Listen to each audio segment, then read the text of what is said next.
to open meeting. I'll make a motion. I'll Second. Okay. All right, so we have the minutes from June 23rd, 2022. Let's take a quick minute to look at that.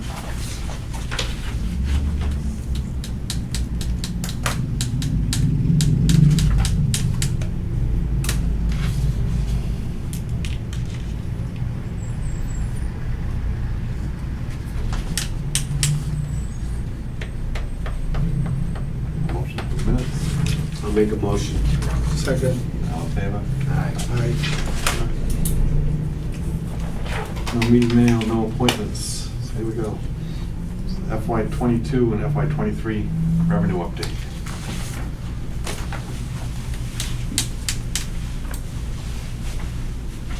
This is this year's.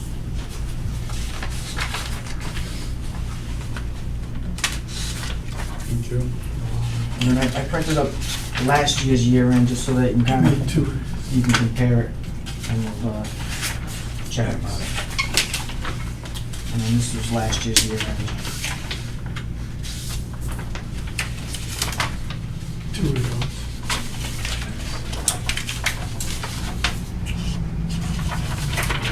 They're sticky. Yeah. Electric paper.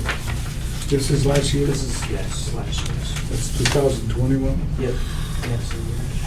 Oh, I see. Top left corner.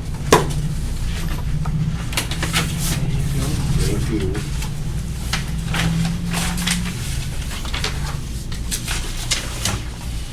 This year's. Last year's. Last year.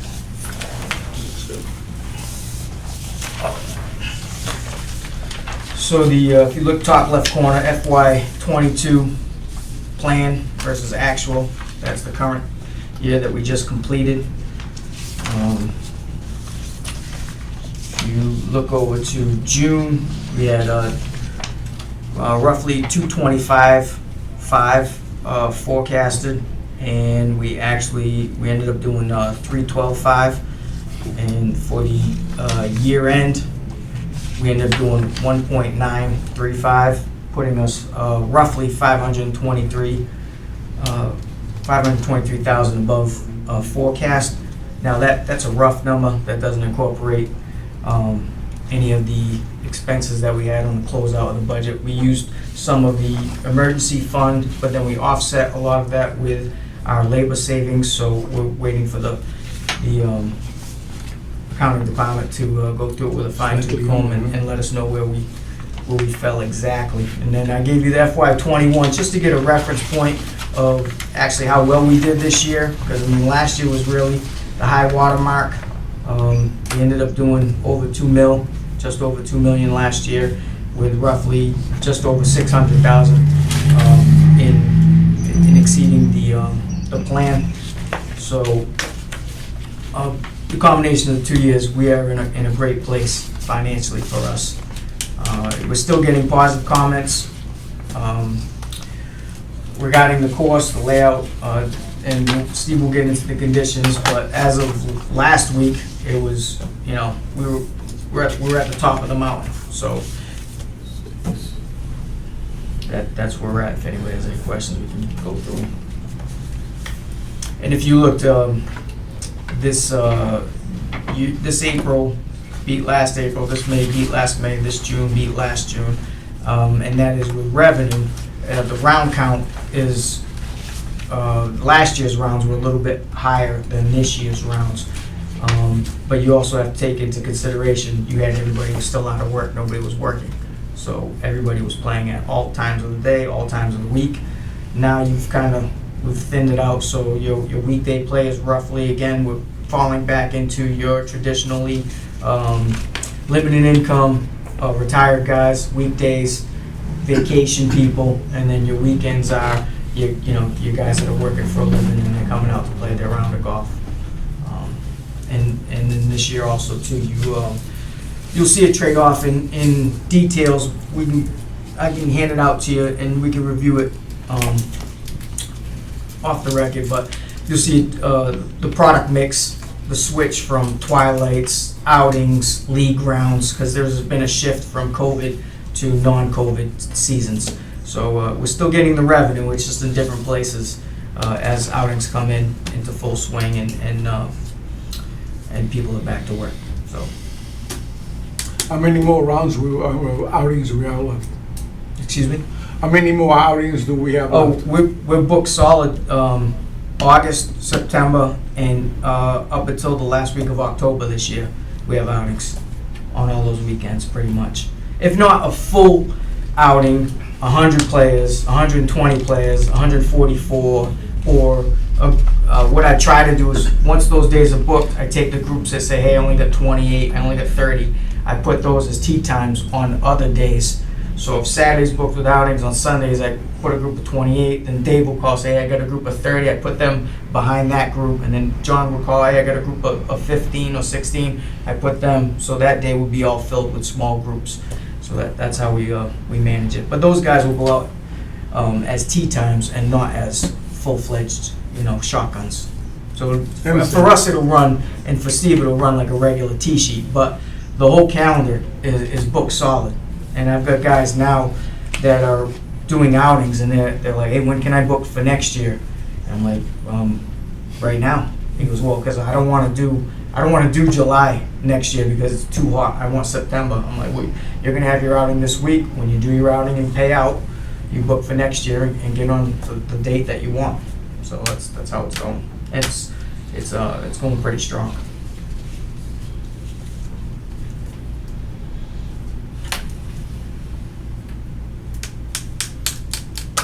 37,000 rounds, that's a pretty good number. Yeah, 42 last year a lot. seems to be too much. Well, you can say too much, but I'm thinking of the golf. hey, listen, I'm when the thinking sun of the golf rises course. and they're in the parking lot and it sets and they're still in the parking lot, that's the golf season. So I mean, we those were straight numbers. No squeeze events, no squeeze tee times. You were booked from, and I said it before, you were booked from sunrise to sunset every single day. And I mean, that's what we're here to do. Bring the register. You can look at a comparison of rounds, but you have to look at the total number of rounds in relationship to the total that you're investing back into the golf course to maintain those rounds, whether it be equipment, whether it be people, whether it be fertility, whether it be capital. And the only thing that I see coming down the road is those investments haven't been great enough to accommodate this. We have to pick up on those investments, because if we get another 38,000 to 42,000 round year, and like that's what we're there for.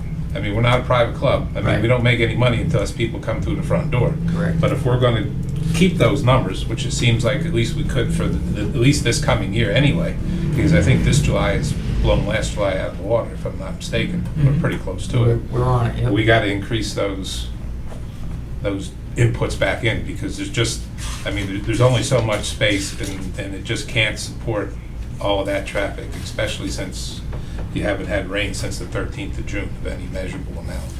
I guess that's the point I'm trying to say. 37 is, Yeah.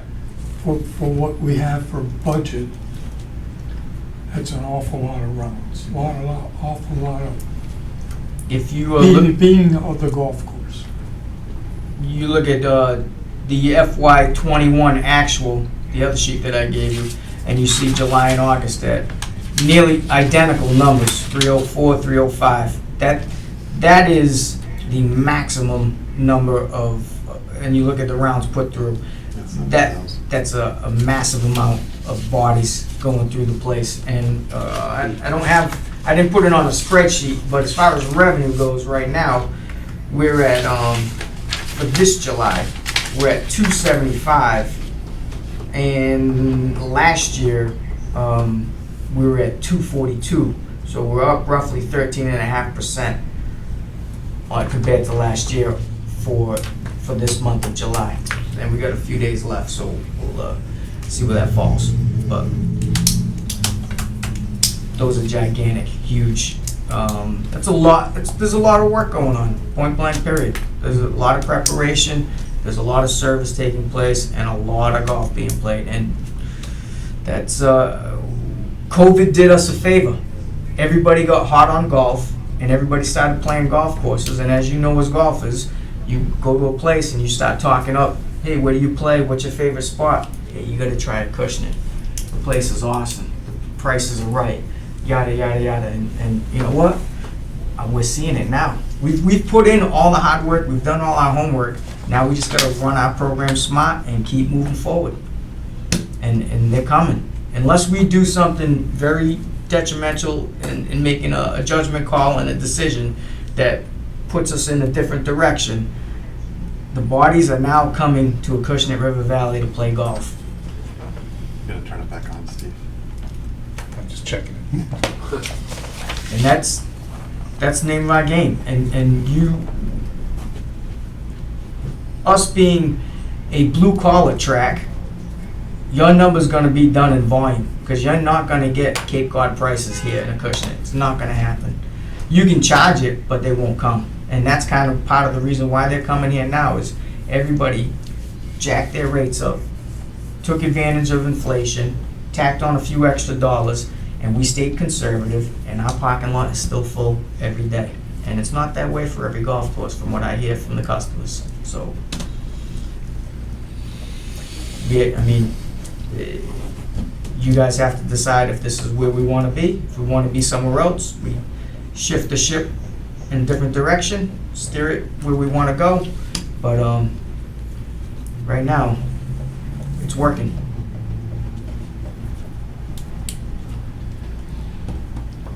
It's a good place to be, and I think it's gonna flow into where we are further down, when we get into some of the upgrades or capital projects we wanna do, and being able to afford things that we should be doing in the course, so. I think it's been at least,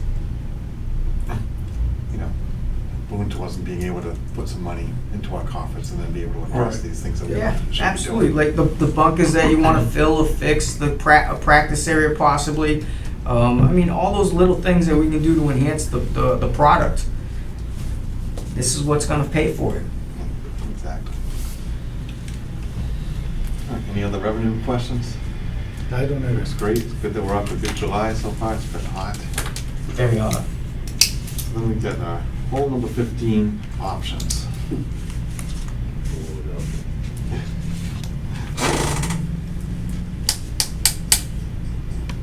No, you look at me, I mean, you have two options. Really, I mean, we have the same two options we've always had. You either convert it to a par 3 and move forward in that direction, or you attempt to go the direction of putting up a net and maintain it as a par 4. So it's really comes down to, you know, two things, a comparative cost analysis and maintenance analysis, because there is additional costs in something other than just putting it up, whether it be a new fence or a new tee. And the second thing is the influence it's going to have on your course, and whether or not you're concerned about having a par 71. If you are so concerned about it, then you can have par 72 by making the 13th hole par 5. So I guess there's 2.5 options. I kind of like the 71, my own personal opinion, because 13 is a great hole, right, as it plays now. To make it, to try and get the stroke back and cheapen that hole, that experience on that hole, I think you're kind of doing the course a disservice, because that hole is, it's a great hole as it is. Oh, I'd like to bring something up on that one. Isaac and I have been going over there, and we looked at it, and we talked to you about it. I think the net is probably gonna be out of the picture. Insurance don't wanna cover it. Liability from a net. Oh, And insurance doesn't so, cover it. what we've been thinking about, and we discussed it, Ned and I, and then we're gonna present it to you, is the fact that if we moved the white tee Yeah. to in front of the other tees, and if you cut all the edges of the pond, that they can see it, I think that moved would encourage the guys to shoot it up. So you're talking to the left, move it to the left. Move it to the Yeah. left. In So front of. bring the back one up and move it to the left. Right, move it to the left, and then you put the pond, be part of the thing, that force them to play shot to the other side rather than going right over the pond all the All time. right, so you wanna take that, the white tee, And move it, move it in front of the pond. right. Okay, I brought that up. Move it all the way, I mean, now, are you because I thought Manny said adjacent to what's now the gold tee. Well, green just tee. at about, or bring it to the pond, so Yeah, we can bring it have to the move. pond, I yeah. mean, it's not that great. Isn't that- Yeah, not that much distance. no. Much distance there, but it's gonna be close to the back one, and move it in front of the pond. Keep the pond, trim down the edges, that it's at the same level as It's more towards the the rough. green that needs to be. Well, that's. Well, what the thing, we can keep, the thing about that is we can keep the actual physical edge of the pond trimmed down. Right. But once you get to the phragmites, which are in the water, you have, your only real solution to those is to draw you have two solutions. First of all, you're going to have to check to see how that particular body of water is what is considered now, because it's a man-made pond, it's got a liner. Right. But I'm not sure what the regulations say after a certain number of years in existence. Because if it is considered a pond or body of water, then that's going to change the way in which you go in there and manage those phragmites. And What is a phragmite? this the tall cattail stuff Gotcha. sticking up. In the past, in other instances, not particularly here, we've drawn the water level down in the winter, and we just go in there and and pull them out by hand before the ground's frozen, which is a task in and of itself. The other thing, Taken over in there, haven't they? yeah. So the other thing is you have to you'd have to get a pond management company in or lake management company in to to advise you on how to remove them. The other thing is when you do that, I think in order to keep them down, you're going to want to restabilize your embankments, because the embankments that you actually have there aren't anything similar to what they were when the golf course was built.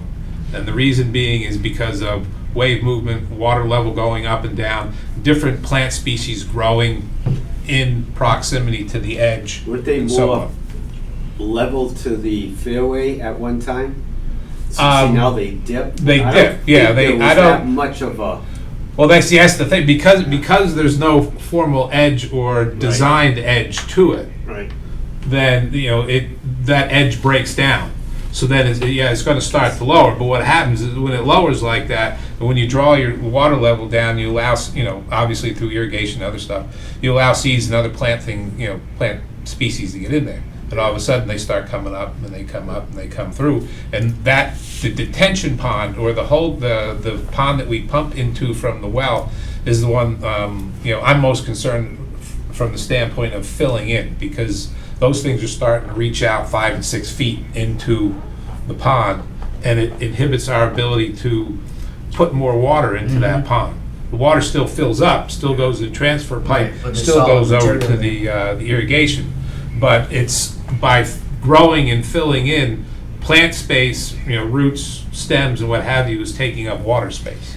Now, can I ask you? So do the those thing is, roots- we gotta cut it back maybe 2 or 3 feet, because the liner is underneath I there. was gonna right? ask you, Yeah, do the but- roots, do they entangle into the liner, or do they set them I haven't gotten down in there and physically seen them, but I would be willing to bet that those roots have grown into or through the liner. Through the liner. I mean, that's, Some it is has- amazing how invasive roots can be. Just look at anybody who lives in New Bedford who has an old clay pipe that provides water to their house. See what the tree roots did to it. Yeah. So I was gonna ask the same thing that you suggested, Manny. I don't know if Mr. Garrish looked at it, because I was thinking, the same thing. If you move the tee box, it seems to me that changing that angle, you would only potentially maybe be in the neighbor's yard by hitting too far, not by hitting a wayward shot. So did he look at that as an option from his eye at all? Yes, he looked at positioning of the tee, and again, he took a preliminary look at positioning of the tee and discussed it in that first preliminary report I sent you guys a while back. Now, in order to further go into that discussion, what you actually need is him standing out there with everybody here, and you say, how about this, or how about that, you know, you give him your ideas and he can say, okay, well, yeah, Right. this can be done, or we can lift, I mean, most anything you want can be done, obviously. It depends on cost, number one, but number two, you're gonna wanna elevate the tee, so you're up a little bit. I think people are more comfortable that way, especially, you know, when in close Better sight. proximity to water. You don't wanna be, unfortunately now, you're down at fairway level, and it really throws off your vision towards the hole and how you're gonna play a shot. So yeah, I think the best thing to do is take the ideas that everybody has and, you know, and have, you know, have a meeting. That's why these things are done. You have a meeting with, you know, all the interested parties and you discuss things that you're interested in having done. That conveys to the architect what you want written up in your specifications and your bid documents and so on. Once that's done, then the contractor can bid on what you want, as opposed to bidding on cookie cutter sheet, and then you come in, well, I want to do this, and he said, oh, well, this is going to cost more, or I want to do that. You know, once we get the I want to do's out of the way first, then we know where we're going to go. You write up bid document specifications. Standing there, just off the top of my head, right, the layup is 160, 175 yards, it goes straight out somewhere. So then if you change the angle, it's like, to reach over there, you're now hitting it 200, or how many people really hit 25 yards further than they intended? Where when you're over here, yeah, it's the same distance, and now you've sliced to the right, Yeah. which was much more prone to happening. So I think that could be a good idea to keep it the par 4, kind of the integrity of what it was meant to be, and reshape it. So I think that might be a good idea if we could get him to come out, and any of us who are interested all at once to physically stand there and say, you know, we can talk about it, we can throw it up on the screen, but let's be there in person. Yeah, this is where everything. Try to make a better decision, because that might be the overall best solution of still keeping the par 4, keeping the intent of that, not playing with the 13th hole. Yeah. I agree with that stuff, but I just think that there's a lot of local people that can do amazing work with these, and we had an experience on 4. We brought an architect in, and all the ideas that, and all the money that we spent there, and you end up rebuilding yourself and save us a lot of money. And you did a great job over there. Absolutely, yeah. This is what, use local people. I have, you know, Rather than going to the big Gulf guys. I mean, we're not Pebble Beach to have all Well, those architects you're not come Pebble back. Beach, but you're required to be Pebble Beach if you go over 10 grand, which you're going to do. Because if you're going to go over 10 grand, unless I'm wrong, it has to go out to bid, correct? Well, you need at least quotes. So to get quotes, you need to have at least a consistent. You have a written set of consistent, yes, you have to have something they have to quote that off you of. want the quotes from, so you can't, technically, you know, you can't leave it up to one guy and say, what would you do? And then another vendor say, what would you do? And if it's two different things, well, then you're not technically comparing the same price. Yeah. So that's the intent of the law, is that we need to know what we want. Right. At least reduce it to writing, and then once you get your quotes, at least they're quoting on the exact same Right. idea that you want. Well, see, that's what that process is all for. That's why, I mean, that's why it's done. That's why it's done when, you know, when, who was it, Force that renovated the country club several years ago? That's why the Yeah, but architect, they just did it now. You should go over there and take a look at 7. yeah, Neil was telling me he's And out there Neil's did fixing it. irrigation. He did it all. He shaped it, he closed some bunkers, he built the car paths around the right side. He did the whole thing. Go see it. I will, I'll talk to him. But Yeah. like I'm saying, We were talking to him the other day, well, Isaac and I, when we went in and looked at it. And we didn't talk with him about 7, but we were right next to 7, and we complimented that it looked very good, very nice. And it looked great. And then I talked to Trayan, which he did all the decorations of flowers and the shrubs and that stuff around here. And he said that Neil did it all. I didn't ask, the deal didn't tell me, but Trayan well, told me that. Neil's crew did it all. I'm, you know, All improvement, knowing he had his Neil- people all worked in there, and the guy was a local contractor that went over there. I have nothing against local people. I mean, you know, this is the town of Acushnet Golf Course, and you're responsible for overseeing it. If you find somebody, or we find somebody, who's capable of doing it, which, as I agree with you, I'm sure there are plenty of people in town who are capable of doing that, We'd be more than happy to use them. Alls I'm saying is, you need, as Dave Yeah. mentioned, something for, you know, you Game can't plan. have this guy agreeing the cookies and this guy agreeing the oranges. Right. Because then you're not, and you need to have something, you need to have a document that I can hold you to. Right. I mean, when I have a guy do electrical work in my house, I had a guy who, local guy who done great electrical work, but I wanted written down on the paper everything he was gonna do. Right. So when I got my $1,000 bill, I knew what I was paying for. Same thing here. That's all I'm Well, saying. My idea is that we should agree, and the committee should meet and go over there and look things over, talk to you and your assistants and that people, and let's create an atmosphere together that we can agree on something, and then we can go out to bidding pieces. We know what we want to compost, and we figured it was gonna cost, say, $50,000. Then we can take moving the tea for $17,000 or $15,000, I don't know exactly what, but do that portion. And then go do the pond and take it in pieces. And that way, we don't have to go for a big blowout out there. 3 things and build it more reasonable. That's what they did up there. Well, you can do it, like I said, again, you can do it in pieces, but if everything is right there, if you do it in pieces, are you saying pieces within the same couple of months? Or are you going to do something one year, then you're going to bring all the trucks back in another year and do something again? We do it, You- we give them some Phases. time in together. Phases. Yeah. Three Phase phases. 1, 2, and Phase- 3. Thank you. And that's how we go. And if you want to put them all together, that's fine, but. See, I've always I see done this. that. As soon as I became, we became a town entity, at least my department, because I could have done that with environmental golf or Valley Crest very easily, because I could have sat down with Clay and said, okay, this is what we want to do.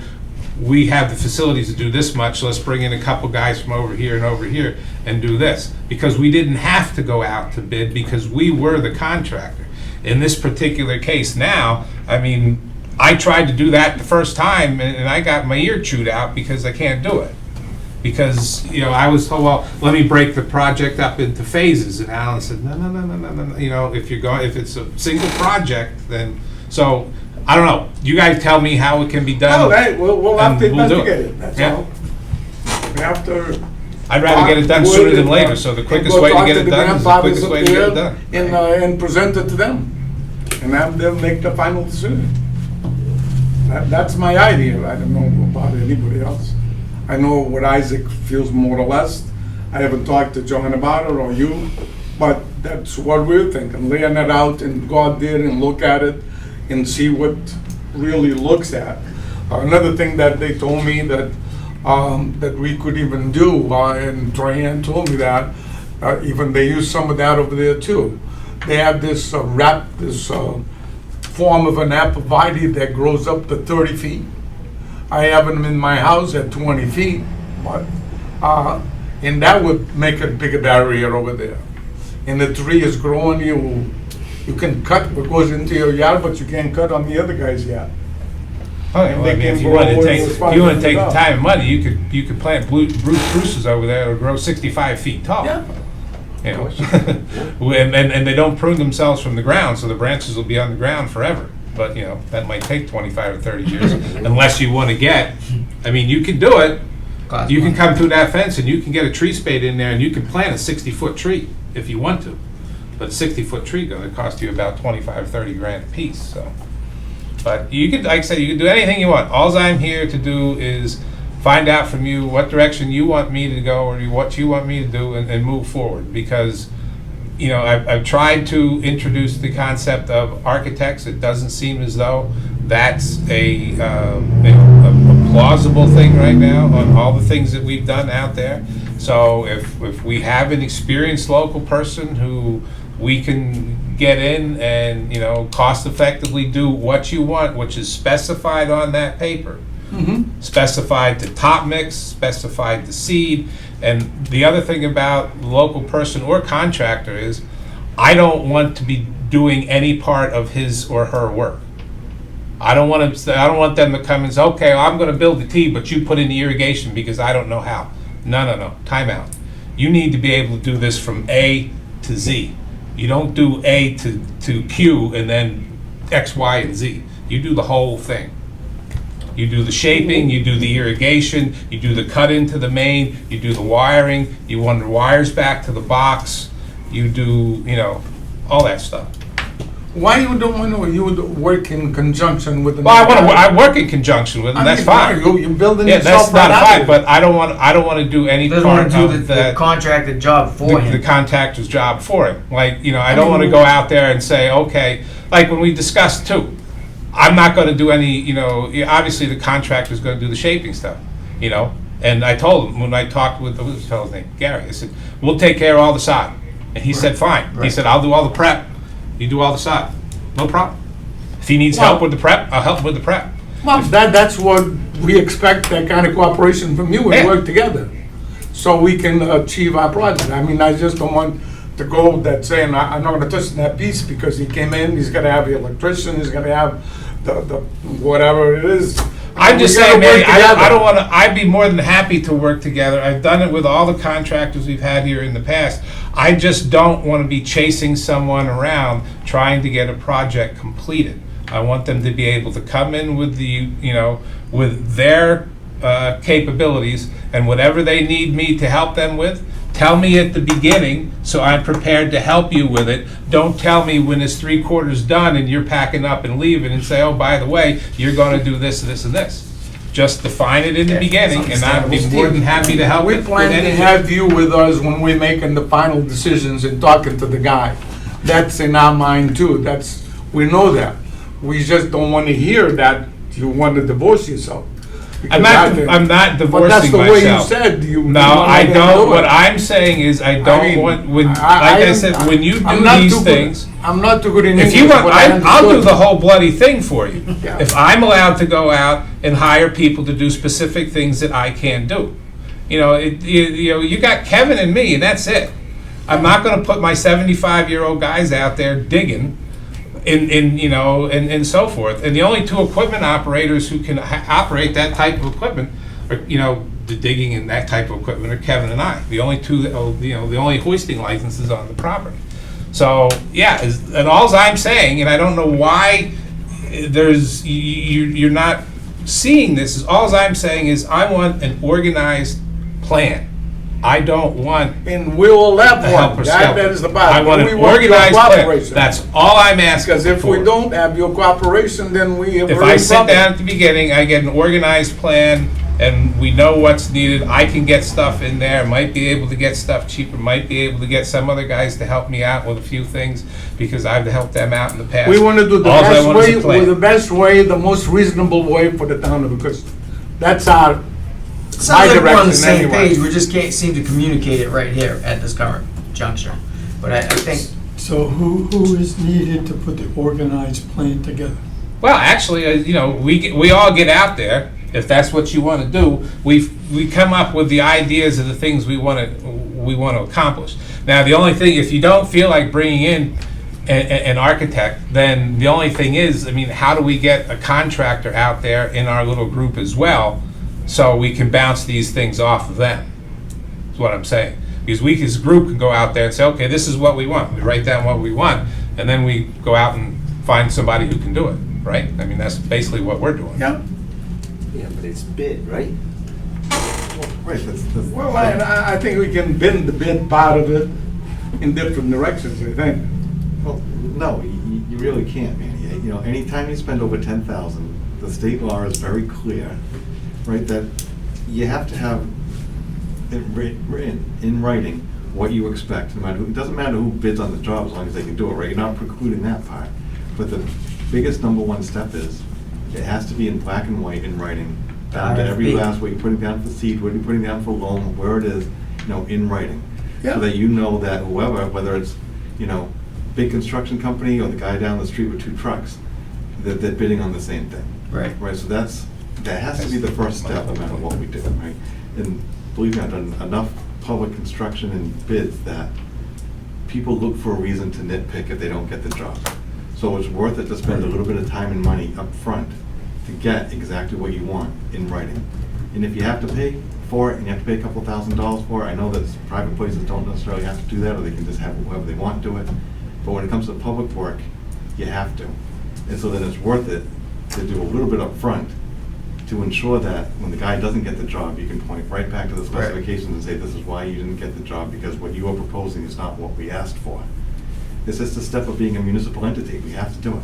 Okay.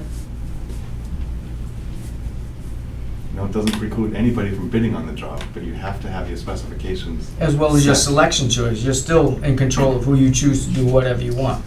I mean, if somebody's the lowest bidder, but they have a reason that maybe they didn't comply with something, they didn't meet one of your specifications, then you have a legitimate reason for saying Mhm. no. But if you don't have it written down, Right. then you can't say no. Right, so it protects you on that side, Both sides. and that's just the way it is being a public entity. Right. So the question is, do we engage an architect to do that? Or do we give that responsibility to Steve? To me, I guess it all depends on what we think the desired solution is, right? If it's building a tee box here, and this is what we need for dirt, loam, topsoil, seed, whatever, Right. there's probably only 5 or 6 things that you really need to do. You gotta specify the size well. If we were getting into, you know, adding and moving irrigation and control boxes and the gauge wiring, you gotta Right. use to do it correctly, right? Well, then maybe somebody else needs to. Well, the other specify thing that So I'm concerned about again, a for contractor's me, gonna nitpick any last little thing that you've No. missed. We were doing a building project where I work now. It showed the water main here, but it showed the sink here. On the drawing, they didn't draw the line from here to there, showing the water going to the sink. Guy's like, your specs didn't say I had to connect this sink to that water line, I'm not doing it. And I'm not joking. No. Right? And then they say, oh, that's $7,500 more to do it. And we're Right. talking 12 feet of pipe.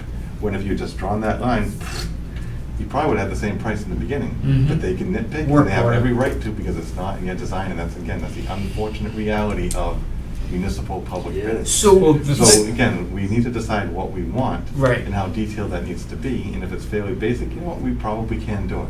Right. If it involves a lot, then it may be worth spending a little bit of money to have somebody who's written these things before. They're gonna know the language to put in there, so that if there's a potential question or problem down the road, you have your black and white words to point to. Huh? putting brains. well, the problem that I have is I am not comfortable with me writing specifications, because I'm not insured to write specifications. I'm not a designer and I'm not an engineer. If I tell the contractor to build something a certain way and he does it, and an accident or something else occurs, he's gonna say, well, he told me to do it that way. And, you know, from talking with somebody who's been in whose wife's been in the insurance business for 40 years, she said, don't you dare write a specification. She said, you don't have the insurance and you don't have the protection. And the same thing, I mean, even through, you won't find, especially with, you know, even with cart pass and other things. I mean, you know, we've had major discussions like this at both the local superintendent's level and through the national, that unless you're bonded and proficient in writing those types of specifications and documents, you said you shouldn't be doing it, Randy, can I because you're ask, going to be held liable. when Neil did that, what is it, the 7th hole over there, did he get someone to write up the specs? How did that process If they take? have You to. have to. Oh, gotcha. They don't have to.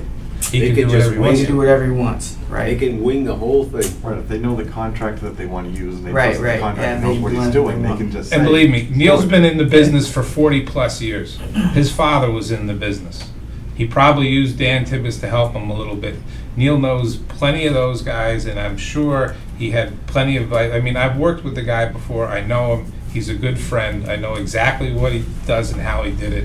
His assistant was the son of a good friend of mine several years ago. I know Stephen Olson very well, he worked there for several years.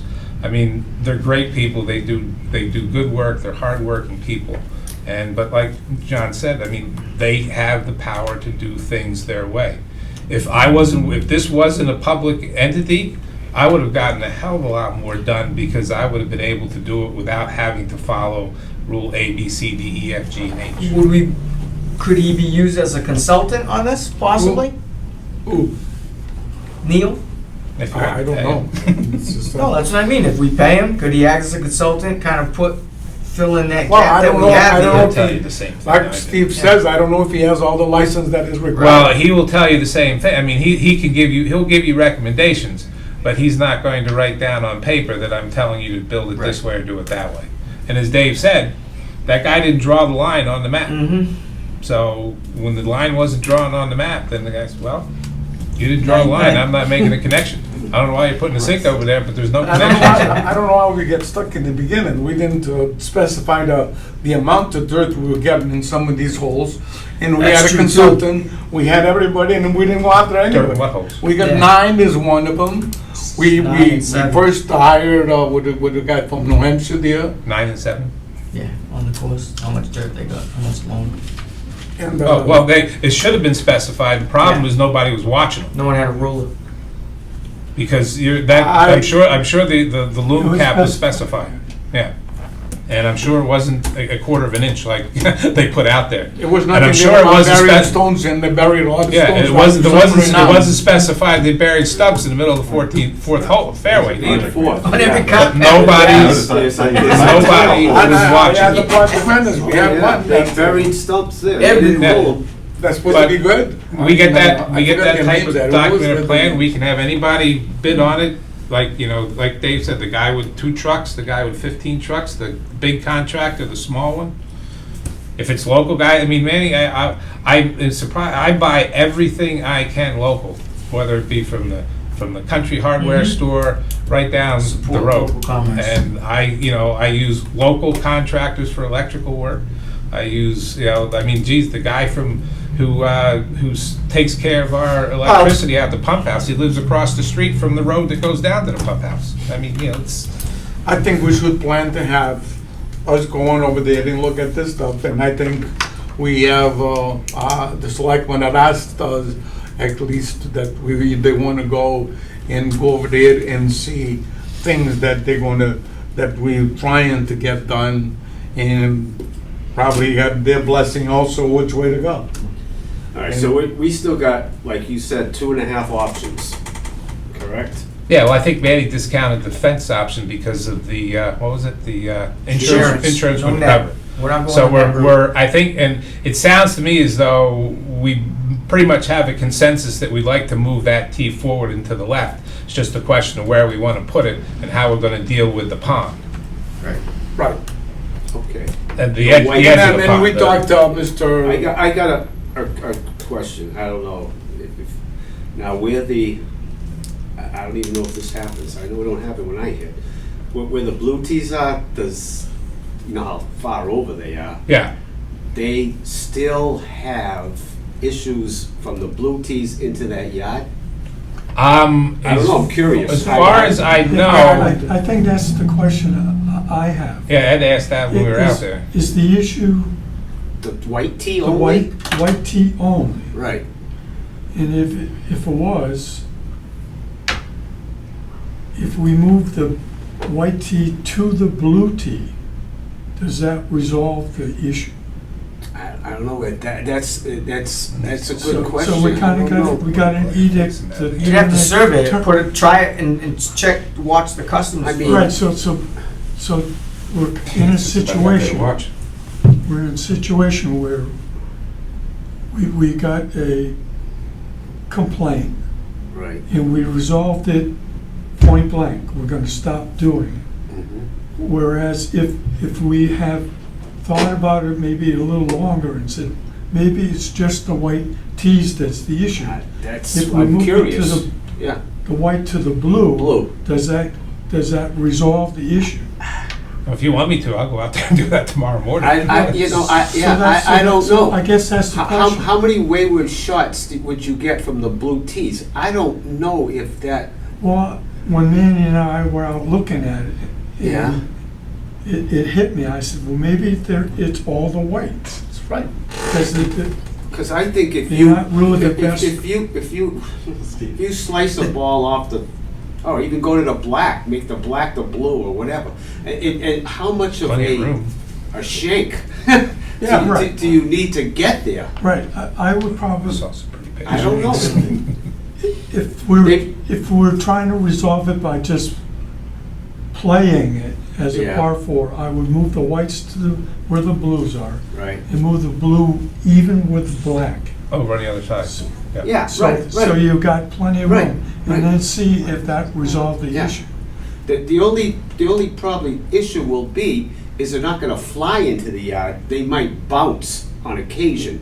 When it's like this kind of weather. Yeah, it's really hard. They Down bounce, 30 yards. right? Yeah. Yeah. Oh, yeah, well, it's hard But as a I rock. don't know if it's her wanting it, whoever lives there, if it's a situation where she doesn't want that kids to get hit or the house to get hit It was- or it was whatever the the whole situation plan, is. yeah. If the ball goes over there on a bounce or a roll, I don't know. Well, roll, I don't know if it can make it through there because I mean, you their get the plans fence and you get the arborvitae, so Yeah. that bounce gonna be quite high. The roll so much. That ounce got to be quite high. I mean, there's the arborvitae's, they're probably, Yeah. what, 12 feet now? Oh, yeah, anyway, yeah. Or even more. Yeah, And then you get the lights. fence. Yeah. If it's got to be quite a bounce in order to go Oh, over yeah. that. Yeah. If you want me to, I can move them over there and we'll see what Well, happens.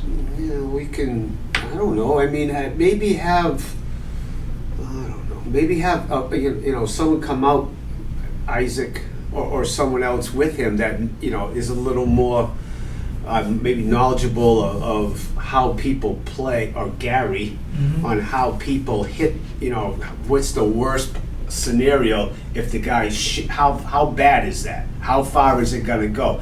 How many people do it? We don't have any of that information at all. I mean, it happens, but it's not gonna happen every other Right. guy or every other foursome.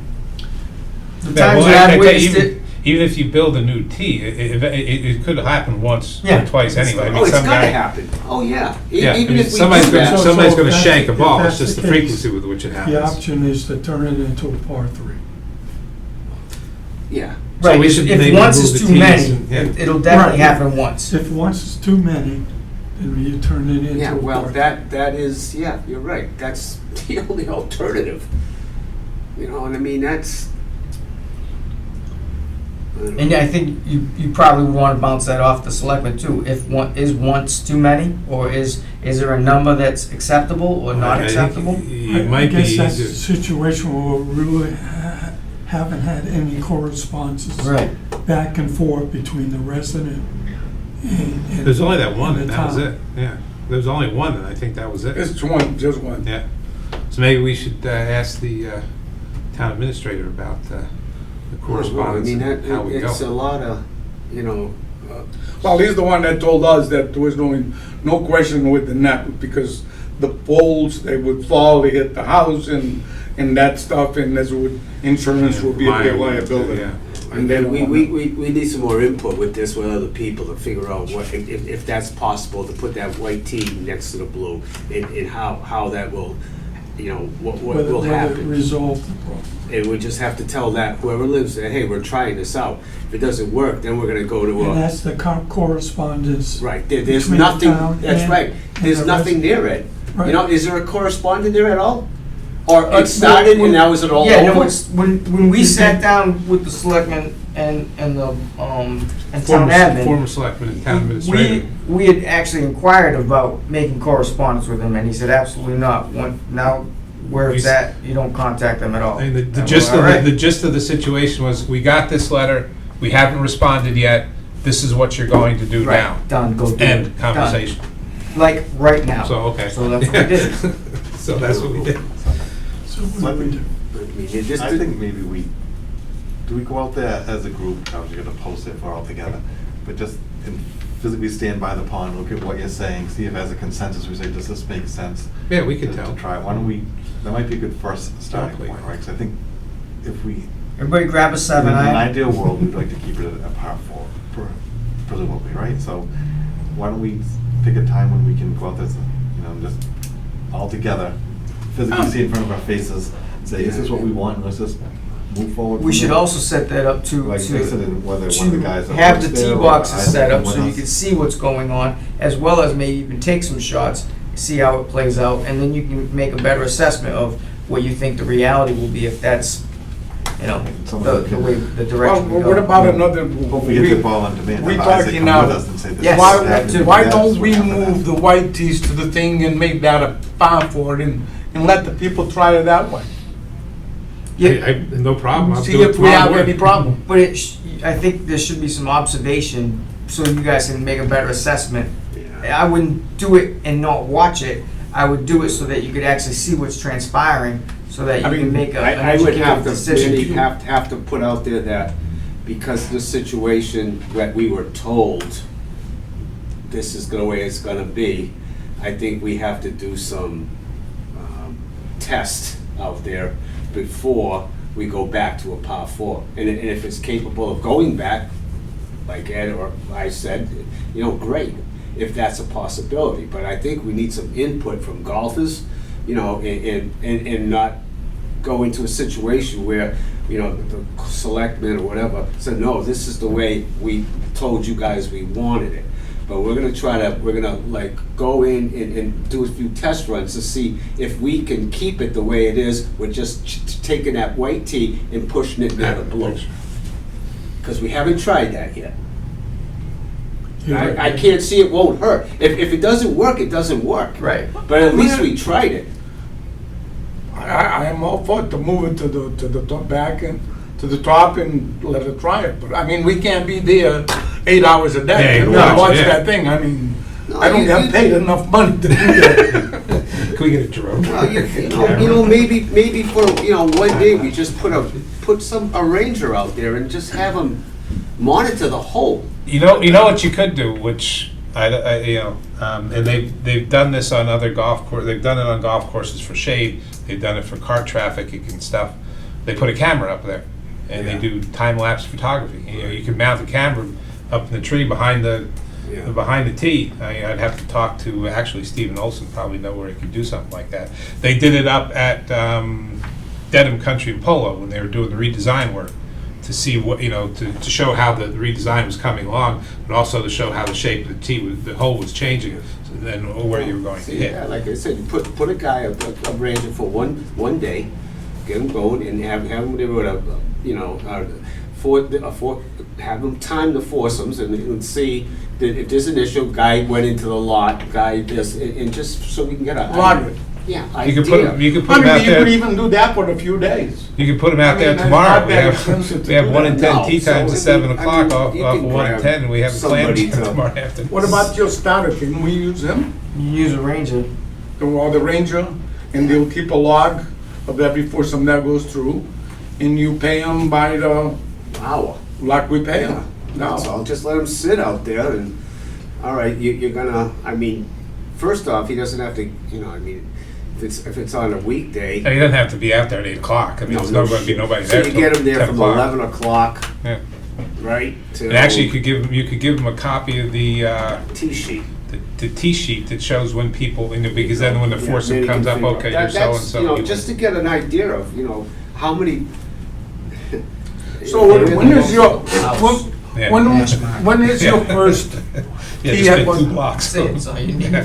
what's your first tee time? For what day? Any, For 8 o'clock on Monday through Friday. Monday through Friday, and 6 o'clock on Saturdays and Sundays. oh, let's take the 8 o'clock that you go on during the week and put a person up there from the first tee at 8. By the time he gets to 15, that's probably what? Well, on Two Friday. and a we're half actually- hours? On Friday, we're doing a double T, because we have a 1 o'clock shotgun. We're starting at 7, so they'll be on that. Oh, we don't want the Get shot. Yeah. him next week, so wherever. No, not the shotgun, before the shotgun. We're doing both Ts. Well, I'm So trying they'll to, be to the back in what? They'll be on 15 within 7 an hour. o'clock, 10, 11, 12, 13, 14, Hour and a yeah, half. hour and 15 minutes. It depends on who's starting. If them 2 fellas that start every morning, they'll be on the 18th hole in an hour. Right. was that Brown? No, No. that's not Uh, right. There's other, we have a group. We have some these are two- frequent flyers. They always play at the same time every day. And they're always, they start at 8 o'clock, and they're always on the 11th tee by 9:45. The 11th tee, not the 10th, the 11th. An hour. An hour. No, but we should Yeah. take at least, well, but during the week, right, Figure 2 out. hours. Yeah. So bring them in at 10 and put them out there and tell them to. Yeah, no, I The have lead rangers in time. at that time, so I'll just move them from, get your tasks done, and then shoot over to 15 Just and log record. it. And then I think it's a good idea to investigate about the camera, that will give us some views. And put in the back, what do you think? Ed? And that will give us more pictures. Do we need to make a date that we're all gonna go out there, or do we need to make a date where he's gonna change the tee boxes? Well, We can do it, what's today, Thursday? We can start probably tomorrow, we can do a little bit of it, and then start doing it Monday. I would say whatever day you think Oh, you not could. Monday. I mean, I can do it tomorrow. Tuesday. We can start tomorrow and then pick it up on Tuesday, because we have the outing on Monday. We gotta do it tomorrow, right? And Well, we we have an got- outing tomorrow, you but got not in the that- morning. You got double tees tomorrow, you got a 1:30 shot, for 1 o'clock shotgun in the afternoon. Saturday morning, you have double tees, you have a 1 o'clock shotgun in the afternoon. I wouldn't And start Monday, until you have somebody that you could assign to sit there for a few hours on watch, Mhm. right? Yeah. So, I mean, whatever day you think you can Yeah, assign I to. We would can do start that. tomorrow, I gotta get it. You know, I do it during. So I'll move those, I'm gonna move those one tee day blocks during the tomorrow. week. Yeah, we're gonna do it tomorrow, and then I'll do it again on Tuesday. Matter of fact, just tell him the next time it rains, go out there. Yeah, he'll be sitting at the he'll be sitting around for a Next month. spring. So I'm gonna move, Yeah, get an umbrella, I'll take Gary, I mean, not Gary, Isaac, we beat Ted. that 15. Yeah, get in there. We beat 15 to death now, so. I know, yeah, that's He took So we're it gonna down move because the of the high whites- winds that came. the through whites the to the other back. To the blue. Yes, The blues. back up here. day. No. They're going to monitor it with a ranger or somebody just to kind of see what happens from that angle. Well, let's see to set a date, I think is a good idea, but let me find out with the selectmen Okay. well, what that's the date is, probably- because one I called me and when, that they want to show the new guy too, or there was a thing, so we'll have the three of them over there, and we can go there, maybe for you guys, you Why work. why so don't maybe you do a the Sunday or selectmen Saturday. first? Yeah, have him do the selectmen first, and then we can, or, It really depends on the Yeah. day. I mean, if a weekday, if as long as I know in advance, since it's the summertime, I could make it work. Okay. I'll try to find out from the. So am I moving the blocks back tomorrow or am I not? Yeah. Yes, move it. okay. I'll do it myself. so The thing it's done that's, right. we're gonna get them to go over there, and that would be nice, we already have some data of if any balls went out from the whites. I don't know if that's gonna get us in any kind of situation because of what was said prior, that this is the way it's gonna be.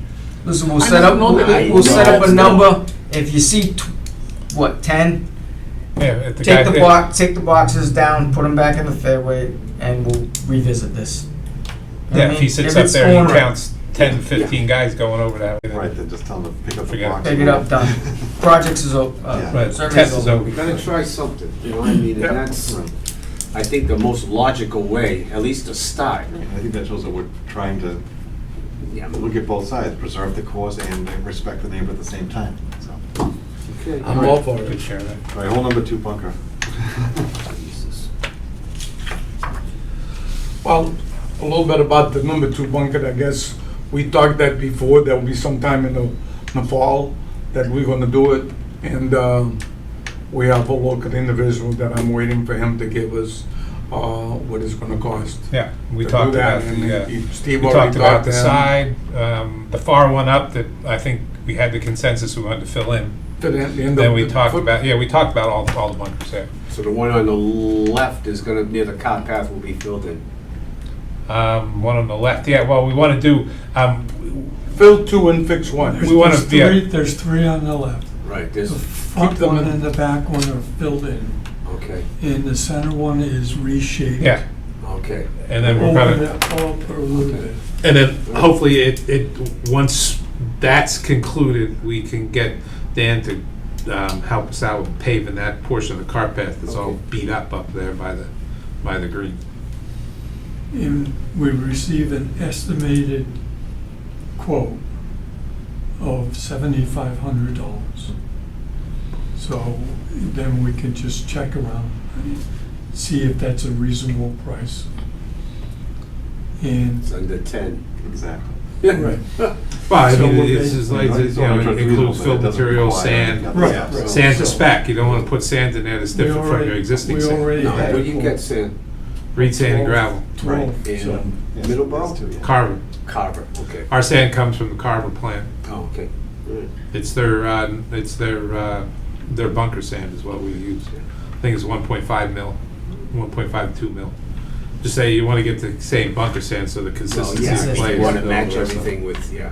And he and I mean, we talked about drainage and stuff too. And he's gonna put the drain going into the wayside. Onto the left side, yeah. right. Yeah, we cut it out. That's the other thing. We'll cut through the cart path, put the drain in, Yeah. and then do the cart path over top of it. So we'll cut it deep enough so it doesn't interfere with the cart path. Sounds good to me. So if we agreed to do that, the question is timing. I think, like Dana said, I mean, we're pretty busy in August and September, and straight through to almost the end of October. So I'm probably going to say the last 2 weeks of October, beginning of November. Because, and it also, I mean, it depends on his availability. And I'm sure the sooner we tell him our Right, the intentions, schedule. the better we can Right. fit into his schedule. I think that's a good time because, yeah, the course will be already run through. Starting to wind down. So you're As soon gonna as start football off season next starts, year, the the numbers grade start. I mean, as long as the ground's not frozen, we can still lay sod. The question is getting water. That's the on it. problem. I worry about the little bit of freezes. So it's most likely to start late October or November. I'd say, what's October look like here? Where is October? So I'd say somewhere around the 17th of October. That's the third Monday in October, somewhere in that area, and then depending on progress. I mean, literally speaking, 17th. I mean, we should be laying sod the first week of November, depending on how, plus, I don't know how it is the second hole. So even if he comes early in the morning, Right. Well, we can start on the you're gonna back if we have had to. people right on top of him. I mean, you could start on the back too. Yeah, starting on the back. Because we can get him right out there Buy him behind some 5 time. and over there, and frost isn't going to be an issue because he's going to be digging it all up anyway. So we can, hopefully we can get him out there. And if there's an opportunity to start sooner, but I think the best thing is find out what his schedule is. And, Would be nice in September, but. well, I don't know if we want to We're interfere packed. with play. We got a lot Outings. of. September's the busiest outing month, best climate to play golf in. Yeah, it is. When you do the irrigation, aeration, I'm sorry. Greens aeration is the 22nd and 23rd of August. Greens deep tine fairway aeration is the 19th. I got it on my agenda here. The 19th and the 20th of September. It's Monday and Tuesday. 19th September, Tuesday, 20 September is the deep tine. Yeah, and we have the Tuesday in case he needs to go into it. I mean, we'll start regular play on Tuesday at 8 o'clock in the morning if that's the time we're starting off the first tee, because they'll be all the way on the back if they don't finish on Monday. It's just that when you do the deep tine and the fairway aeration at the same time, you have to take 2 of the fairway machines off, put the deep tines on them so they can do the greens. So they do slow down that progress a little bit. But he should, barring any major weather problems, he should I'll be fine. discuss that with him. So that will be October 23rd, no, 17th. 17. And again, I mean, we'll look at Ish, yeah. 17-ish, yeah, we'll have to look at the schedule, see what we got going, don't want to ruffle any feathers. We can get it earlier. And again, his schedule too, so, I mean, Yeah. He's been pretty busy, I think he said. Okay, Mr. Chairman, I guess we're done with that. 15th. So drought conditions and recovery plan, been hot, dry and windy. Yes. Significantly so. How do you turn that thing back on? Hit the power button first, I think it's near the red. What is it, to go to sleep? Yeah. Yeah, it You takes a can minute. notice it was, it gave like 30-second notice, it winding down. Over towards the right, Steve, with the red line, I think. Nope, now turn blue. All right, well, as you know by now, And then if you It's open up your been- laptop, it'll find the signal. very hot, box at opening elect. Windy Oh, look at the little. and little dry. guys, where'd you get those 3 little guys? That's on the monitor.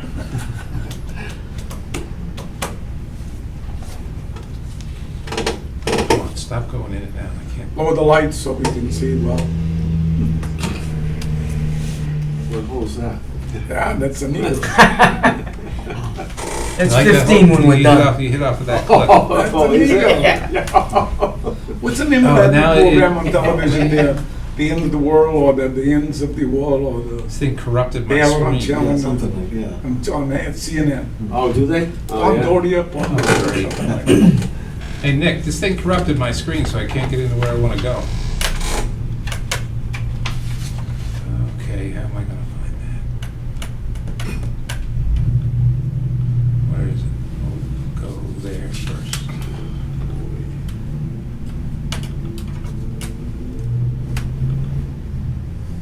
Okay.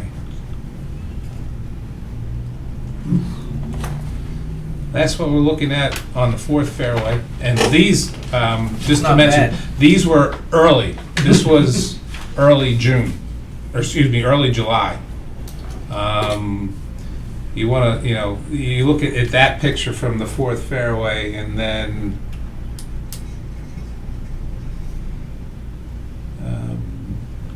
I should have another one in there. Here, I'll go back to here. And this is a picture from the top of the 4th fairway taken just the other day. You can see the significant difference over in here in the condition of that's not brown anymore, it's white. This grass right here is basically fried. It's done, it checked out. Same thing here. You've got the opportunity to do some recovery in here. You can barely see the cleanup cut on the fairway right here. But that's the edge of the fairway. The bunker is right over here on this side. But that's what happens. I mean, the ground's compacted. It's it's hard. There hasn't been any measurable rain. Now, when I say measurable rain, I have not had measurable rain in the rain gauge outside the shop since the 13th of June. And our irrigation system just cannot keep up with that lack of rain and that amount of heat.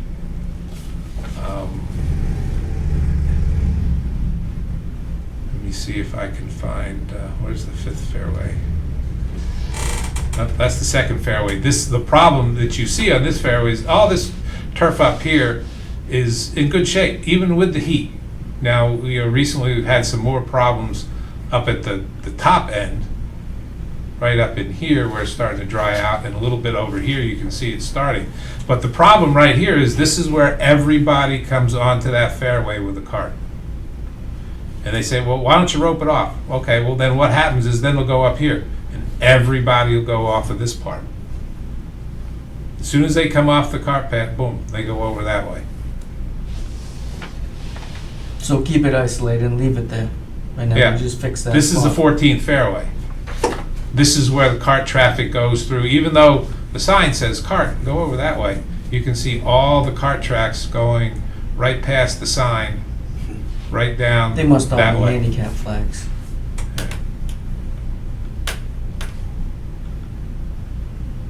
This is the 16th fairway. This picture was taken on cart path only day.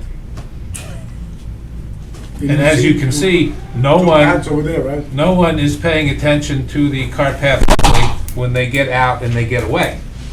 See and of course, these 2 carts didn't make all of these tracks, or all of these tracks. And they certainly didn't make all of these tracks. Whoa. That's what, 14? That's 14, where there's still a cart path here. And actually, there are some people out there who have been very gracious, and they've played the 14th hole by driving all the way up this cart path 16. by the tee, and then cutting over when they ran out of cart path, which, I stopped one guy, thanked him for doing that. And although this is on 16, where there's plenty of cart path over here, but we just keep on going over here. And the problem with this is most of this rough area is heat stress dormant. It's not dead, it's not going away, but once you start getting this kind of traffic, you exasperate the problem and you crush the little cells in the leaf blade, and then you do end up with, that's why these passes turn white and they look like straight car traffic. And if you go, let me see. You got the fifth family? Yeah. So I wanted to see if I could, I wanted to pull up the Fifth Fairway because I have a before and an after of the Fifth Fairway, which, no, it's not that one. Nope, that's 14. Yeah, now this is the Fifth Fairway, the second week of July. And you can see, this was before we went cart path only. It doesn't look too bad. At this point, yeah, it doesn't look pretty, but it's not too bad. Now you come back to today. This picture that I'm going to show you was taken this afternoon at, oh, I can't remember, at 4 o'clock. I have to remember which one it is. That's 7. I gotta go back to that one later. There it is now. And you can see, this again, this is when we were supposed to be cart path only since Friday. This person obviously didn't get the message. Neither did this one, this one, this one, this one, this one over here. But you can see that area that we looked at before, which didn't look too bad, now it's pretty much toast, all up and through here. And it's as hard as a rock. I mean, you take a nail and a hammer out there and you can barely get it in the ground. It's just hard. Is that Rangers picked up anybody, or do they tell Yeah, them? you tell them all the time. Yeah, I mean, I sat there, I was weeding one of the beds up by the gazebo yesterday, and while he sat there, and every person who went out there, he reminded every one of them that they're There's supposed signs to be on the everywhere. cart path. Signs And down we by got the first tee, signs. signs in the pro shop. Talk about it in the pro shop. Why are we And- cart path only? and- To discuss with everybody checking in. And then when they check out, they check out. And the thing about it, we're not the only ones that people No. tend to think that way. Just yesterday, Bass Rocks went cart path only for the foreseeable future. So, and it's going to happen everywhere. Where I mean, you know, I don't. They understand it. I'm not going to complain, but guys, I mean, who else's parking lot looks like this at 4 o'clock in the afternoon? Game on. You know, who else is, you know, this is the 10th tee at 4 o'clock in the afternoon at the Acushnet. They're on the cart path. They have to be, that's where they start. Well, that's the league going up. They're all waiting. Yeah, What this is the about first the tee. road? But that's what I'm saying. I mean, you know, not only was, you know, when you look at that the parking lot picture, that's full at 4 o'clock. That don't tell you all the people who started at 6:30 or at 7 o'clock, 7:30 in the morning, who were already gone, and all the rest of the people came. Yeah, that's the second. So- That's phase 2. That's, you know, in general, look, we already saw that one. You know, we have our primary issue is with our fairways. And again, this is on cart path only. And if you look at this picture, that's the 7th fairway. And here, you can see right here, these are gray tracks. Those gray tracks in the 7th fairway, which happened yesterday, are going to turn white like these. Because what happens when they're gray, I mean, you can tell when you walk across your lawn. You walk across the grass and it crunches, Yeah. shouldn't be walking on it. But this is the 7th fairway, which really didn't look that bad until the end of last week. So our major issue, Steve, yeah, I think we get the point. yeah, I know, I'm done with those. Our major issue is with our fairways and our rough. And I think we need to continue, I mean, we need to continue in that event, try to be as diligent as we can in keeping people on the cart path. And it's just, there's no relief in sight, and there's So nothing, I mean, what is the recovery plan? the recovery plan is, you know, basically what we're going to be doing is verticutting, aerating, and seeding. Now, on some of these fairways, we have these large patches of troubled turf. We're going to take our aerator and we're going to use, for lack of a better word, old tines that aren't as long. So we're only going to set the depth at 1.5 to 2 inches. We're just trying to pull that top, basically, trying to make a hole in that top that we can get the seed in.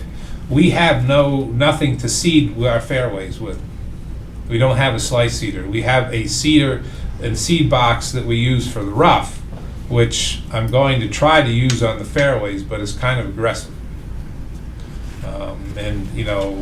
And in this, later when we go over this, I'll mention something about a slice seeder when we get to the rest of the report. But that's what we're going to have to do. Is that the Turf Co. 60-inch PTO? Yeah, 60 is it's turf. The reason I looked at that one is because it would be operable on our current tractors. A lot of these bigger slice seeders, you need a 45, 50 horsepower tractor. We don't have one. Is it available now? That I would have to find out from John Deere, because they have, well, my rep is in training right now, so I can, I'm going to call him tomorrow. I just got the price quote. I'm not sure of the availability. I would think it is primarily because it's not as often ordered as a piece of equipment. But given that this is happening in 2/3 of the Northeast, it might start to be getting ordered pretty quick. But we're going to. So I would think this is something we should purchase. It would fit on one of our tractors right now, and it would really help with the fairways, with our larger tees, even with the driving range. Which one is that one? If you look down under the equipment section of the handout I gave you, Yeah. third bullet down, it says we currently have no seeding equipment for fairways and large tees. A slice seeder needs to be purchased. I recommend a Turf Co. 60-inch PTO drive slice seeder, and that's the cost with our discount from Finch, which is our Turf Co. distributor. 19,494. 19,494. So, but We're gonna need something. We're gonna need something. So. Yeah. The golf course. And Fairways are bad. Yeah. I called the same fellow who does our fairway aeration, Mike Lucier from Sportscapes. He does slice seeding. So I gave him an estimate of the amount of acreage, and he's going to get back to me with a price. He does it by the acre, but it has to be a certain number of acres for him to load up the machine and do all. He's got a bigger machine, does the same thing, it's just a bigger machine. But I wanted to have something to compare for cost. Obviously, we would be buying all the seed. Right now, the seed that we would be using, which is a 50% rye, 50% blue, is going for $4.50 a pound. And you're looking at, when you normally in this interseeding, what they call interseeding, you're going to be looking at a 2 to 3 pounds per thousand. So if you were to do, say, just for easy math, if you did 3 pounds per thousand times 43.56, that means you're doing basically 150 pounds an acre, which is 3 bags. So if you were to take 4.50 times it by 50 pounds equals 225 times 3, so that's $675 for that acre for the seed. The seed is significantly more expensive than it has been in the past, like everything else this year. So Kevin and I are in the process of doing some measuring and to calculate the amount of seed we're going to use in the number of acres. Now, in some of these instances, you saw on fairways where it was further away from car traffic, where it didn't look quite as bad. But we hit that with the air fire, we hit that with the verticut, we can get that to come back. It's these areas that they constantly drive over that are just hard pan, which is going to be, going to be a task to get back. But the other thing we have to remember is, once we see these nice little green shoots popping up, we can't keep on driving and driving and driving, because you're just going to kill them and you're not going to get any recovery. So But, I mean, greens-wise, I mean, to get back to the drought plan, I mean, greens-wise, with the exception of a few spots which we can handle, like on the back of the second green, we always wilt on the back of the second green. We always wilt on the left side of the third green. We always wilt on the back of 12. 15th green, for some reason, completely wilts. I've had guys look at it, I've had instruct tests done to it. It just doesn't want to hold any water. But we've been able to use, through wetting agents and hand watering, we've been able to maintain, good quality on our turf, on our greens. Also because, obviously you have a better designed irrigation system around your greens. Tees are second in line to that, and then fairways and rough, and that's where the designs actually fall off. And that's all part of, it all comes back to having that plan about constructing the golf course. They're not, where are they gonna short you? Oh, well, we're not gonna put those isolation valves in the fairway. Or the fifth fairway, one of the biggest problems is the irrigation design has a space in it where the heads are supposed to be 65 feet apart. And on that one side of the fairway, they made it 75 feet. Well, it doesn't cover properly. You can't just you can't just do that because you didn't want to cut the hole, put the pipe in 10 feet further than where you're supposed to.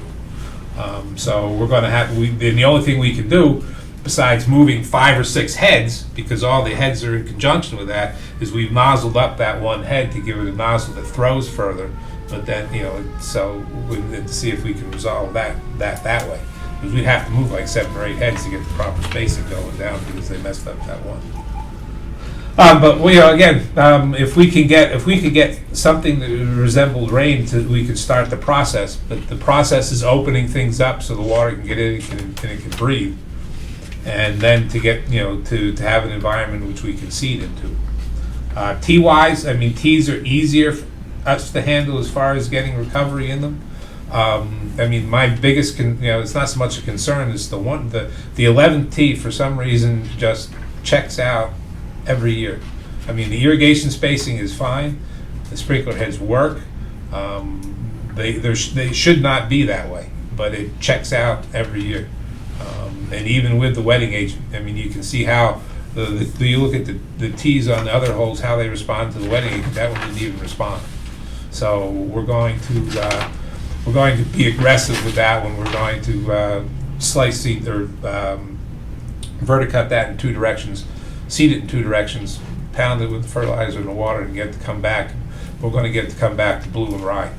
And this L93 thatches up far too much, and it's just, for lack of a better word, in my opinion and a lot of opinion of the guys up here, it's just a worthless grass for the Northeast. It's southern grass. Should never have been used up here. Its parents that made it were both southern bent grasses. It shouldn't have been used up here, at least not on tees and fairways. But that's what we got, so that's what we'll deal with. You've used that on 7 and 9 and 10. And yeah, it'll work well. So, so it's basically in greens wise, like I said, we're in pretty decent shape. They'll bounce back once we get through this heat pattern, and by the looks of the weather, the heat pattern is coming for at least the next 12 days. There's they say, oh, it was going to rain at 12 o'clock today. Mm-hmm. Well, it's spit. It's like spitting into the fan. And it's going to rain tonight maybe. Well, that's starting to disappear already. So we had 90% for Friday 2 days ago, and now it's 87 and something. So, but that's where we are. Our biggest problem is the fairways and the rough. The rough, with the exception of cart concentration areas, once we aerate it with the aerator, I think that'll bounce back fine. I'm going to pull back my fairway aeration until I get these things overseeded. Doesn't make any sense to fertilize on hard pan. So some of the ones we're going to do, some of the ones we're not. We've cut back our fairway maintenance as far as cutting to 2 days a week, and we're not cutting all of the fairways. We're only cutting the portions that are viable. My guys have been instructed not even to drive over top of them.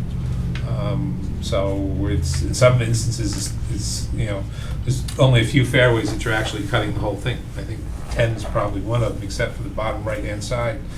And 7 was one, but this started checking out this week. Steve, can I ask you a question? Do we have a syringe our fairways? I don't syringe the fairways, no. We don't have the manpower, but we also don't have the water budget. We have our water, what do they call it? Our permitted withdrawal is 18,340,000 gallons a year. Right now, as of today, I'm 10,500,000 gallons into that 18 million. I've got this weekend, I've got the whole month of August and September, and fairway syringing. We syringe greens. We may do some teas. I prefer to hand water when I syringe as opposed to use the overheads, because you get to concentrate the water where you want it. You waste less, and it's more of a productive process than just turning on the heads and going. And you've seen the amount of play. Even with cart path only, I'm going to be watering golfers in the afternoon. So no, I don't syringe fairways. We just don't have the water budget. What's the penalty if we go over? Excuse me.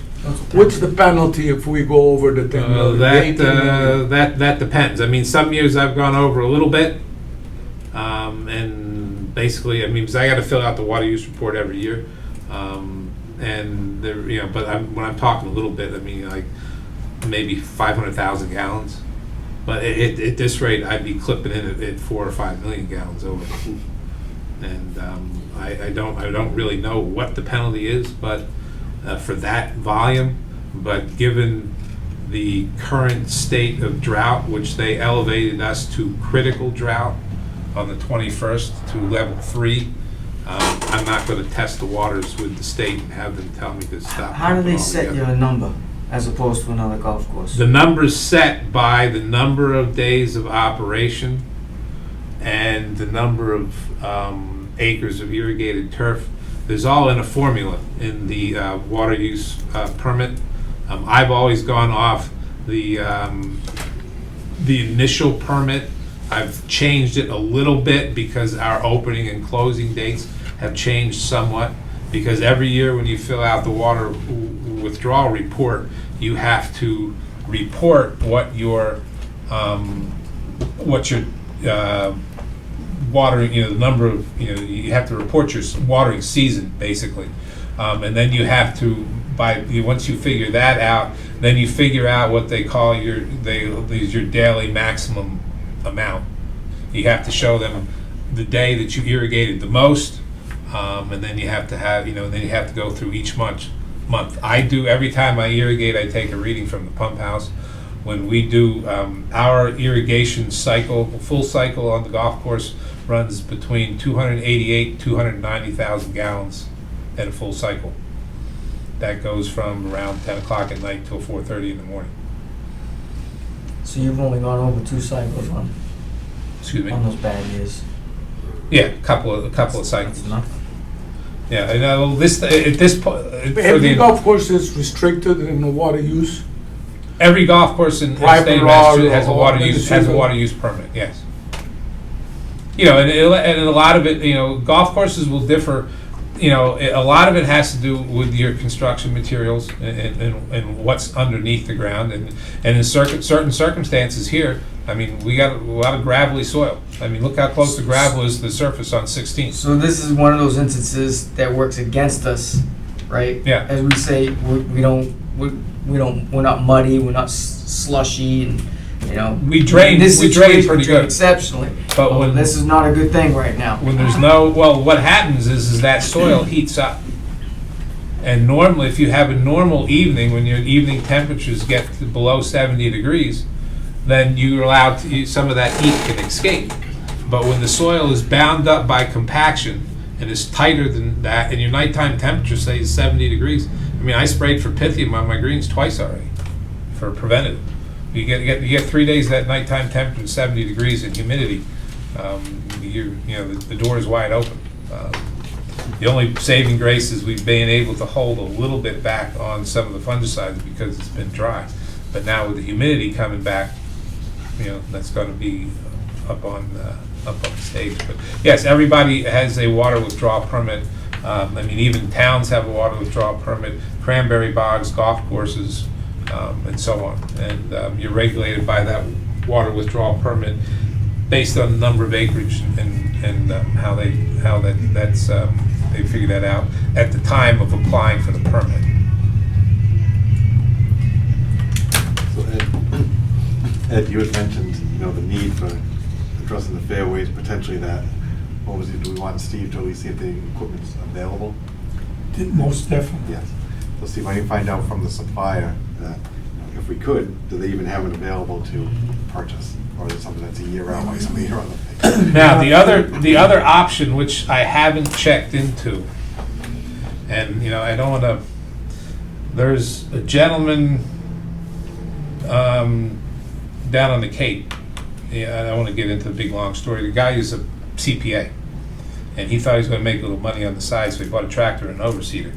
He bought a very nice overseeder. It's a Vertidrain Dexum, it's $1,500. Now, he's willing, he's got it advertised I think he'll use it a year and a half, 2 years. He's got that one advertised at $12,000, but I have to see if it's too big for our tractor. Because the Dexum, the 1,500's a pretty big machine. What happens is your tractor can't pick it up off the ground. If you try to pick it up, if it exceeds the lift load of the machine, it won't pick it up, and then of course the front end of your tractor goes flying up in the air. Yeah, we don't want to do that. So we don't want to do that, but I can but check then you into get to it. buy a bigger tractor. Well, no, Maybe that's the one I'm you not want. going to push it. I said slice cedar's fine. I'm not going to push it. So I'll check with Bill and see if that is available. And So when. you're working on a quote of overseeding Yes. and the cost of the seed. Yeah, the cost of the seed I have, we can get a discount after a volume purchase. And but the it's all- availability to purchase. Yeah, yeah. The seed's available now. I mean, if I Yeah, the unit. if I Just to get an estimate. yeah, and I'll look into the other one and see. But I'm pretty sure that's it. I can see with the model and the serial number. I can look it up and I can find out if it's too big. But just by the equipment specs in the book, they're online. So. I think we need to meet in a couple of weeks. Yep. Because I'd like to try to get, it depends on how August goes. If I can get a break in there somewhere, I mean, I can start on the tees real quick because they're easy enough to get done. But the other thing I want to try to, and the reason I say that about the tees is because the tees takes extra bodies, and I want to get I want to get that work done before the extra bodies go back to school. Fairways, I mean, Kevin and I, and can handle with a little help from Norm.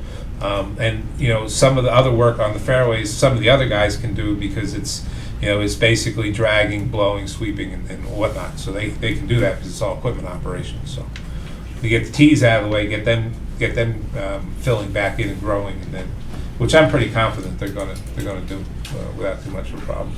For the most part, all the tees are in pretty decent shape, except for the par threes. They get beat up all the time anyway.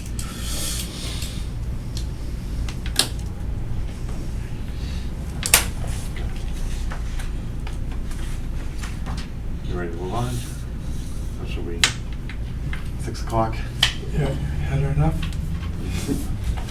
So do we want this to meet in 2 weeks, and then if we have an update on that, then pick up where the rest of these things? That makes us. Yeah. Before you guys depart, I'd like to at least give you the Cape Cod.